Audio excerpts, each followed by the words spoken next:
Ouais, je suis pas prêt de m'en remettre. Salut tout le monde, c'est Xavier, bienvenue sur Watch Mojo français. Aujourd'hui, recueillons-nous pour le top 10 des morts au cinéma, encore trop douloureuses.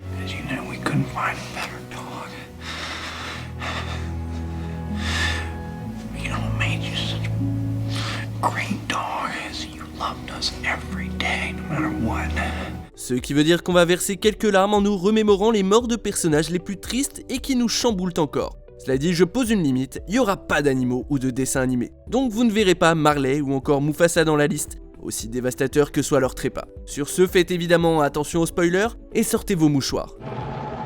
Long live the king.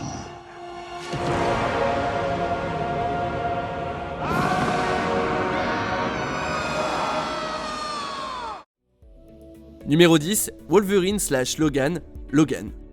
Logan, c'est un peu un livre de super-héros qui se ferme. X-Men en était l'introduction et Logan son chapitre final. C'est à la fois une histoire de super-héros et un commentaire sur le genre en lui-même. Un genre qui a grandi, s'est endurci et a fini par passer le relais à une autre génération. La mort de Logan est l'expression de ce passage de relais métaphorique, ainsi que le point culminant de presque 20 ans d'intrigue super-héroïque et de développement de personnages. What do they call you? Wheels? This is the stupidest thing I've ever heard. Le film nous propose un super-héros qui se fait vieux, plus du tout dans la fleur de l'âge, et qui s'est résigné à affronter son destin tragique, ce qui donne une expérience plus que morne. You still have time. Charles, the world is not the same as it was. Tellement de gens ont littéralement grandi avec le Wolverine de Hugh Jackman que c'est incroyablement difficile de le voir partir. Numéro 9, Apollo Creed, Rocky IV. Rocky IV est sans conteste l'opus le plus maladroit de la franchise Rocky, vu comme il esquive la réalité au profit de métaphores ridicules sur la guerre froide, d'un adversaire qui a des airs de Terminator et d'un robot qui parle. Cela dit, il y a quand même de la place pour la tragédie, à savoir la mort d'Apollo Creed.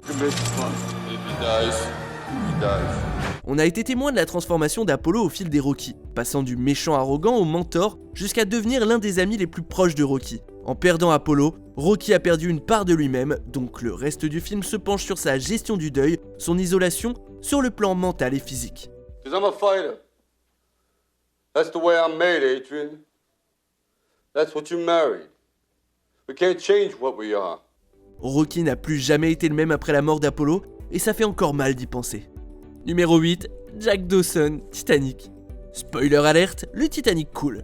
Mais bon, a priori, ça on le savait tous, donc on pouvait déjà se douter qu'un des deux personnages principaux allait y passer. Étrangement, ça ne rend pas la mort de Jack moins déprimante. C'est peut-être les circonstances de sa mort aussi. Jusqu'à son dernier souffle, il continue à protéger Rose, se sacrifiant pour qu'elle puisse s'allonger sur cette porte à la dérive. On n'a alors pas d'autre choix que de le voir geler jusqu'à ce que mort s'ensuive, et je vous l'avoue, j'ai chialé comme une madeleine la première fois, et toutes les fois d'après aussi.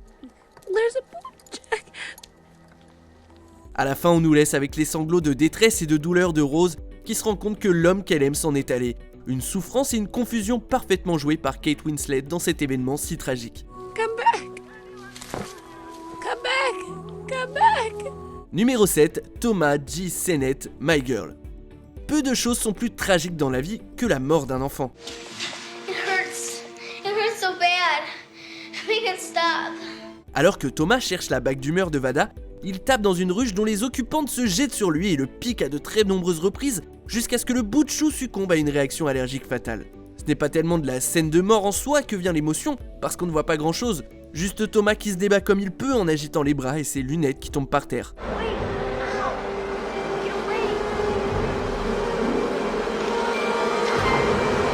Non, c'est la réaction de Vada qui nous touche, d'autant qu'Anna Chlumsky livre une performance bien au-delà de ce qu'on peut attendre d'une actrice de son âge. La scène des obsèques a de quoi rester gravée à jamais dans votre mémoire, et à chaque fois que vous la materez, à moins d'avoir vraiment un cœur de pierre, je vous assure que vous ferez pas les malins. Put his glasses on. Put on his glasses.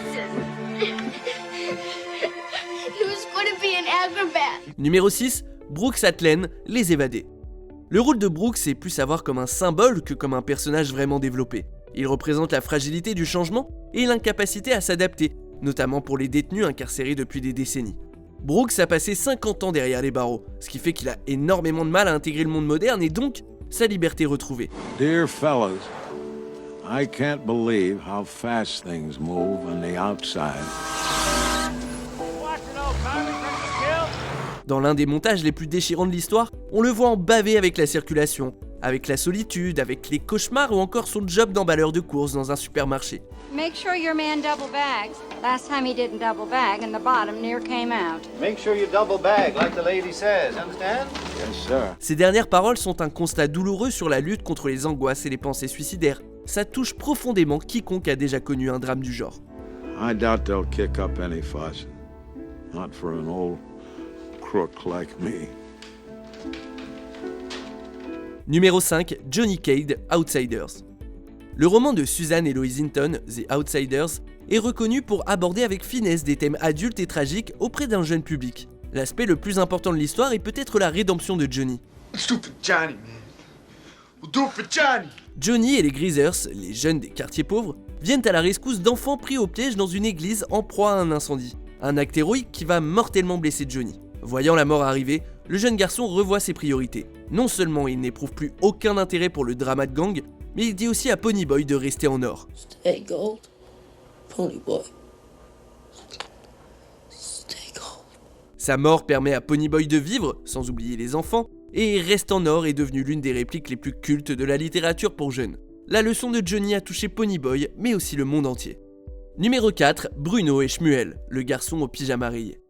Difficile de faire plus glauque que ce film. C'est l'histoire de Bruno et Shmuel, deux jeunes garçons pris dans la folie de l'Holocauste. Bruno est un petit garçon allemand, endoctriné par une propagande antisémite, et pourtant il devient ami avec Shmuel, qui est prisonnier. Are you not allowed out? Why? What have you done? I'm a Jew. Un jour, Bruno décide d'aider Shmuel à retrouver son père, disparu, mais les deux garçons sont placés dans une chambre à gaz. It's alright. I think we're just waiting in here until the rain stops. L'Holocauste est indéniablement l'un des événements les plus tragiques de l'histoire de l'humanité. Alors en racontant cette histoire à travers les yeux de deux enfants, ça permet aux spectateurs d'encore mieux se rendre compte de sa cruauté. Le film souligne à la perfection la dualité du genre humain, à la fois plein de compassion et de méchanceté. Ce film est une expérience inoubliable. We're not supposed to be friends, you and me. We're meant to be enemies. Numéro 3, Tony Stark / Iron Man, Avengers Endgame. Ok, vous vous doutiez tous que ce moment allait arriver, mais ça va quand même faire mal. Tout comme pour celle de Logan, la mort d'Iron Man est au moins une déclaration d'amour à l'histoire du cinéma de super-héros au XXIe siècle. You won, Mr. Stark. You won it. You did it, sir. You did it. Le MCU a commencé avec le personnage au charisme fou de Robert Downey Jr., j'ai nommé Tony Stark, et la phase 3 s'est achevée avec son sacrifice.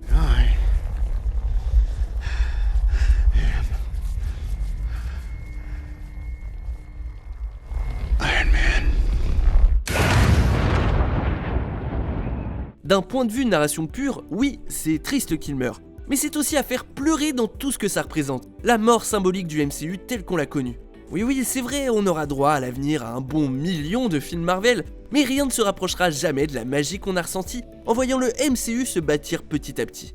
I'm hoping if you play this back, it's in celebration. Numéro 2, John Coffey, La ligne verte.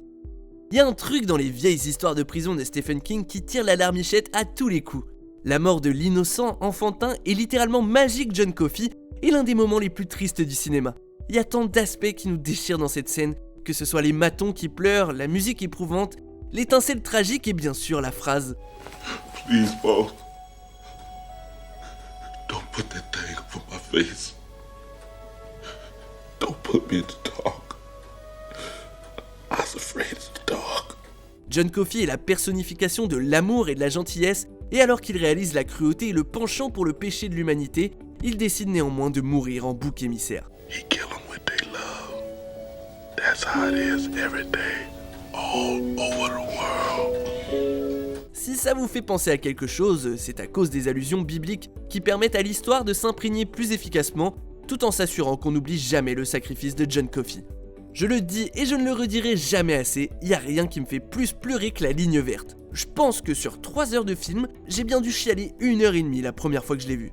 Ah, c'est une expérience de le mater avec moi, je vous jure. Bref, pourtant, de bien des façons, le numéro 1 est encore plus dévastateur. Rip les mentions honorables, et puis on dévoile le vainqueur. Hiya, Georgie. What a nice boat. Hello? Hello? Was he buried down there? Call Clary. Call Conley's funeral home, that's the nicest. Halt! Was machst du? Nicht hier. Bring ihn an den üblichen Ort. Befehl. Steh auf. Bewegung.